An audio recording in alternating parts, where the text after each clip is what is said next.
14 दिन में पूरा सिलेबस स्कैम की तरह तुम्हें दिख रहा होगा। हाँ, स्कैम ही है। 14 दिन में वैसे कभी पूरा सिलेबस कोई कर ही नहीं सकता अगर जीरो से स्टार्ट कर रहा है तो देखो, ऐसे ही दिन अभी कल ही परसों की बात है कि मैं क्वेश्चन प्रैक्टिस कर रहा था तो कोई आया बोला कि वो भी शायद नीट की तैयारी करता था, तो बोला कि आपका सिलेबस पूरा है क्या कि आप क्वेश्चन प्रैक्टिस कर रहे हो? बोला सिलेबस वो तो वो तो जब एनटी आया था तभी मेरा सिलेबस पूरा हो गया था। सिलेबस की बात मत करो, ये पूछो सिलेक्शन कब होगा। तो चलो बात करते हैं कि मैंने कैसे 14 दिन में इफिशिएंटली अभी कुछ हद तक सिलेबस कर लिया है। मतलब ऐसा नहीं, देखो सिलेबस तो काफी पहले से हो चुका है, लेकिन होता है ना कि ऐसा सिलेबस करना जिससे तुम्हारे टेस्ट में मार्क्स बढ़े। अभी मेरा एलन मेजर है, और मैं ये भी बताऊंगा कि मेरा जल्दी हुआ क्यों। पता है क्या हुआ कि अभी जो लास्ट संडे था, अभी जो संडे ये संडे जो अभी गया है, तो मुझे लगा था कि उस संडे को मेरा एलन मेजर है, पर उस संडे को मेरा एलन मेजर था नहीं।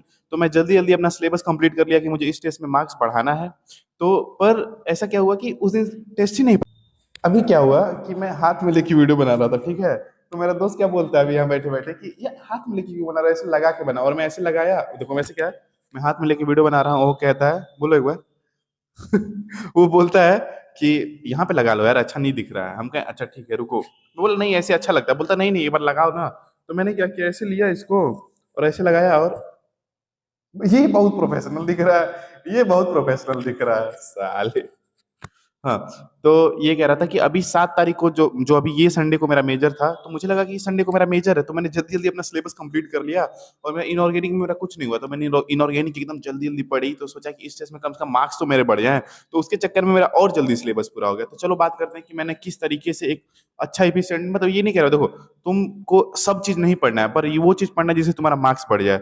और मैं बताऊंगा कि मैंने वो चीज कैसे कैसे किया, क्या क्या किया। पहले बात करते हैं बायो की। बायो में मैंने क्या किया कि मैं जब एलन का मैं टेस्ट देके इस बार आया था, तो मेरे सबको पता है कि मेरे मार्क्स बहुत कम आए थे बायो में। ओवरऑल तो सब में कम आए थे, पर बायो में मुझे लगा कि मैं बायो में और अच्छा स्कोर कर सकता हूँ।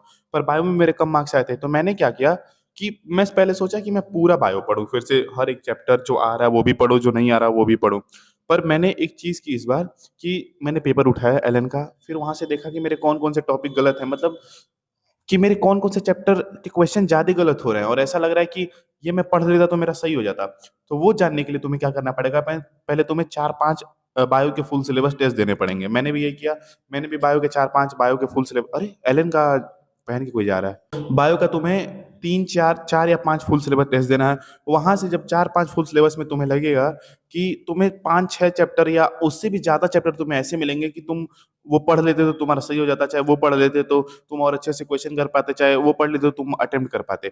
हाँ, वो बात अलग है अगर तुम कुछ नहीं पढ़े हो तो 90 के 90 क्वेश्चन तुम्हें लगेंगे कि हाँ, ये पढ़ लेता पूरा सिलेबस तो मेरा हो जाता। मैं उन लोग के लिए बात नहीं कर रहा हूँ जिनका 50% 70% सिलेबस कंप्लीट है और सोच रहे हैं 30% वो कौन सा है जो मुझे नहीं आ रहा है।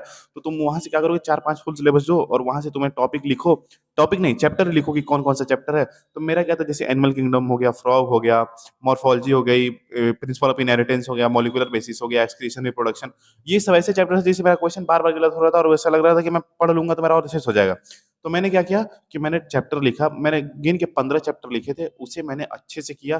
फिर वो करने के बाद मेरे बायो में नहीं तो 50 से 60 मार्क्स अपने आप बढ़ गए। तो इस तरीके से पढ़ो, जो अभी एलन मेजर होने वाला है इस तरीके से एक बार बायो करके जाओ। बायो के लिए क्या करो, पहले 2-3 पेपर दो और 2-3 पेपर से चैप्टर लिखो, फिर वो चैप्टर एक बार अच्छे से पढ़ो, वहां से हो सके तुम्हारा मार्क्स बढ़ सकता है अगर तुम इस तरीके से करोगे। तो तुम्हारे कौन से चैप्टर वीक हैं ये तुम्हें तभी पता चलेगा कि तुम जब बहुत अच्छा खासा क्वेश्चन प्रैक्टिस करोगे सारे चैप्टर्स का। प्रैक्टिस करने के लिए मैंने नीट प्रेप एसेंशियल ऐप का यूज किया था। नीट प्रेप एसेंशियल ऐप में मुझे एक खास बात ये लगती है कि उसमें पेज वाइज फिल्टर लगा के तुम क्वेश्चन भी कर सकते हो। जैसे मान लो तुम एक्सक्रीशन का 4 या 5 पेज पढ़े एनसीईआरटी का, और तुम्हें लगता है कि वो वाले टॉपिक से तुम्हारा बहुत क्वेश्चन गलत हो रहा है, तो वहां पे तुम पेज वाइज फिल्टर लगा के तुम क्वेश्चन कर सकते हो। कोई क्वेश्चन गलत हुआ तो इनकरेक्ट मार्क क्वेश्चन में ऑलरेडी हाईलाइट हो जाएगा, तुम वहां पे जाकर चेक करोगे तो उसको क्लिक करके तुम फिर से उसको रीअटेम्प्ट कर सकते हो।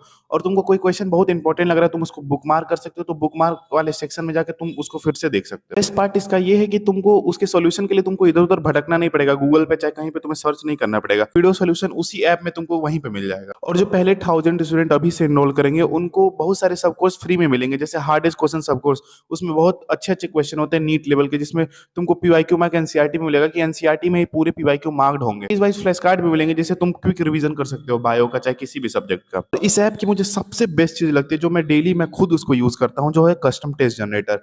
मैं अभी क्या है कि इसमें जब मैं तुमको बोल रहा था कि मैं फुल सिलेबस रोज बायो का दे रहा हूँ, तो मैं इसमें क्या करता हूँ, सारे बायो के चैप्टर सेलेक्ट करता हूँ, बायो का एक टेस्ट पेपर बनाता हूँ, जिसमें जो मेरे बुक मार्क क्वेश्चन होते हैं वो भी मैं सेलेक्ट कर सकता हूँ, जो मेरे क्वेश्चन गलत हुए रहते हैं वो भी मैं उसमें सेलेक्ट कर सकता हूँ, और उसका पूरा बना के मैं अच्छे से पेपर देता हूँ, तो वहां से मेरे मार्क्स और अच्छे इंक्रीज हो सकते हैं इस टेस्ट में, मुझे ऐसा फील हो रहा है। एनसीईआरटी अभ्यास बैच में इग्नोर करके आपको सारे फीचर्स आपको कॉम्प्लीमेंट्री मिल जाएंगे, और ये सारे फीचर आपको जस्ट 2999 रुपीज में मिल रहे हैं। ये इस ईयर का सबसे कम प्राइस, और मुझे लगता है बेस्ट टाइम है इस चीज को खरीदने का। और इसमें तुम अल्टीमेट कॉम्बो भी खरीद सकते हो, जिसमें तुम एनसीईआरटी ऑनलाइन अभ्यास बैच के साथ साथ तुमको 50 OMR सीट और 8 module of physics and chemistry मिलेंगी, जहां पे तुम ऑफलाइन मोड में प्रैक्टिस कर सकते हो, और इसकी प्राइस बस 4999 रुपीज है। और इस ऐप का सबसे अच्छी बात ये लगती है कि इसमें 3 दिन का रिफंड पॉलिसी, अगर तुमको ऐप नहीं पसंद आए तो तुम मेल करके तुम रिफंड ले सकते हो, और बाकी सारी इन्फॉर्मेशन तुमको डिस्क्रिप्शन में मिल जाएगी। तो बात करते हैं केमिस्ट्री के बारे में अब। हाँ, तो केमिस्ट्री में मैंने क्या किया, तो केमिस्ट्री में ये था कि मेरा कुछ नहीं पूरा था, तुम्हें भी पता है कि मेरा लास्ट टेस्ट में केमिस्ट्री में कितना मार्क्स था, हक दिया था मैंने। पहले क्या हुआ कि मेरा दोस्त मुझे फोन करता है, जब मैंने केमिस्ट्री का मार्क्स बता दिया तो मुझे फोन करता है, कह रहा है कि साले तेरे हलक में बात ये, मतलब तेरे हलक से बात ही निकली कैसे कि तेरा केमिस्ट्री में 41 नंबर है, तू चौथा ड्रॉपर है, तुझे शर्म भी नहीं आई कि तू बोल रहा है कि तेरा केमिस्ट्री में 41 मार्क्स है, तेरे हलक में फोड़ा होना जाना चाहिए था ये बात बोलने से पहले। तो बोला देखो गुरु, जब नहीं पढ़ोगे तो यही होगा। तो केमिस्ट्री में तुम्हें पता है कि मेरी कितनी बुरी हालत थी, तो अभी मैंने क्या किया कि मैंने जब बोला ना कि मेरा, मुझे लगा कि इस संडे को मेरा टेस्ट है, तो मैंने एकदम जल्दी जल्दी पढ़ लिया था। तो मेरी इनऑर्गेनिक पूरी हो गई थी। इनऑर्गेनिक मैंने जैसे पढ़ते हो भाई वैसे ही पढ़ना है, इनऑर्गेनिक के लिए कुछ ऐसा ट्रिक्स व्रिक्स नहीं है। इनऑर्गेनिक तुम देखो, बायो का क्या है, बायो का 32 चैप्टर है, तो तुम आइडेंटिफाई कर सकते हो कि तुम्हारा कौन सा वीक है कौन सा स्ट्रॉन्ग है। इनऑर्गेनिक में साला इनके 5 चैप्टर है, उसमें तुम आइडेंटिफाई करो कौन सा वीक है कौन सा स्ट्रॉन्ग है, तो सब पढ़ो। ठीक है, इनऑर्गेनिक का ये है कि सब पढ़ो। मैंने भी इनऑर्गेनिक का सब पढ़ा, और मैंने अच्छे से उसकी क्वेश्चन प्रैक्टिस की। और ऑर्गेनिक में भी सब पढ़ो, सब पढ़ो, उसमें गिन के 7-8 चैप्टर है, तो उसका भी सब पढ़ो और उसका भी अच्छे से क्वेश्चन प्रैक्टिस करो। ताकि देखो, इनऑर्गेनिक का ये है ना, इनऑर्गेनिक ऑर्गेनिक का ये है कि तुम कितना भी पढ़ लोगे, लेकिन अगर क्वेश्चन का एप्लीकेशन नहीं करोगे, क्वेश्चन करके तुम सीखोगे नहीं, तो नहीं हो पाएगा। मैंने भी देखा कि केमिकल बॉन्डिंग में पढ़ लिया था, लेकिन केमिकल बॉन्डिंग का जब मैं क्वेश्चन किया पहले दूसरे दिन, तो ऐसा मेरा हर क्वेश्चन गलत हो रहा है। मतलब सोचो, मेरा शेप का क्वेश्चन गलत हो रहा है कि कौन सा ट्रायंगुलर पिरामिडल है, कौन सा टेट्रागोनल है, कौन सा ट्रायंगुलर बाई पिरामिडल है। तो वो क्वेश्चन कर करके ही प्रैक्टिस होगा। तो तुम जितना हो सके इनऑर्गेनिक ऑर्गेनिक का भी क्वेश्चन प्रैक्टिस करो। रही बात फिजिक्स की, तो फिजिक्स में तुम फॉर्मूला रिवाइज करो, और एक मैं ये कहूंगा कि मिड मार्च तक तुम एक बार कर लो पीवाईक्यू, एक बार फिर से कर लो, उसके बाद टेस्ट वगैरह अपना तुम देते जाना, जो होगा तुम अच्छे से करते जाना। और तुमको एक बात बताता हूँ, अभी क्या हुआ, एक दिन मैं यहीं बैठा था, यहीं नहीं, यहाँ नहीं, मैं वहां चेयर पे बैठा था, तो कोई आता है, तो कहता है कि ऐसे वो, हाँ कहता है, मैं क्वेश्चन कर रहा था, ऐसे बैठ के क्वेश्चन लगा रहा हूँ इसका बायो का, तो वो कह रहा है कि बाबू, मतलब जैसे मैं यूपी से हूँ ना, तो क्या भोजपुरी में बोल रहा है कि बाबू तू डॉक्टरी की पढ़ाई करता होगा। हम कहे, मैं सोचा, फक भैंचो, इसको कैसे पता चलेगा कि मैं डॉक्टरी की पढ़ाई करता हूँ, इसको पता कैसे चल गया, बायो का क्वेश्चन ही पढ़ नहीं पाया होगा, इसको पता कैसे चला। तो कह रहा, हम कहे कि, मैं बोला हाँ करता हूँ, पर आपको कैसे पता। तो कह रहा है कि मैं बता रहा हूँ क्यों कहा, 1 मिनट ऐसे रुको, ऐसे रुके रहो, मैं बता रहा हूँ क्यों कहा। वो यहाँ पे मेरे पास एक बुक है, ठीक है, वो ये वाली बुक जो है ऐसे टेबल पर रखी हुई थी, ठीक है, बुक ऐसे टेबल पर रखी हुई है। बोला कि बाबू, हाई बुकवा पर दिमाग छपल बा ना, एक वजह से मतलब इस पे लिखा है द साइकोलॉजी ऑफ मनी, जो मेरे पास अभी है नहीं एकदम। इस पे लिखा है द साइकोलॉजी ऑफ मनी। ये नहीं पढ़ रहा है कि इस पे द साइकोलॉजी ऑफ मनी लिखा है ना, इस पे दिमाग छपा है, तो मैं साला डॉक्टरी की पढ़ाई करता हूँ। वाह।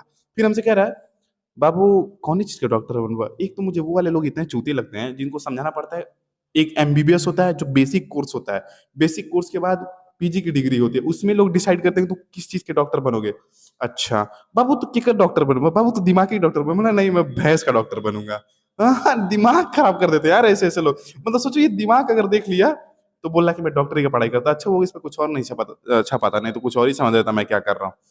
तो उसके नीचे एटॉमिक हैबिट लिखी थी, उसको पढ़ने आता, एटॉमिक पढ़ लेता, कहता साला तुम एटम बम बना रहे हो क्या। तो यही था आज के बारे में। मजा नहीं आया ना, मजा नहीं आएगा, मजा नहीं आएगा। मैं वीडियो डालना क्यों बंद किया था, घर वाले बोल रहे थे तुम्हारी गांड मस्ती बहुत ज्यादा हो रही है, पढ़ने पे ध्यान दो, तो तुम भी लोग पढ़ने पे ध्यान दो, और अच्छे से क्वेश्चन प्रैक्टिस करो, और जो एलन का रिव्यू होगा मैं डाल दूंगा, और पढ़ते रहो। आज मैं वीडियो डालने वाला नहीं था, पर डाल दिया, कोई कुछ बोलेगा नहीं कमेंट्स में। बाय।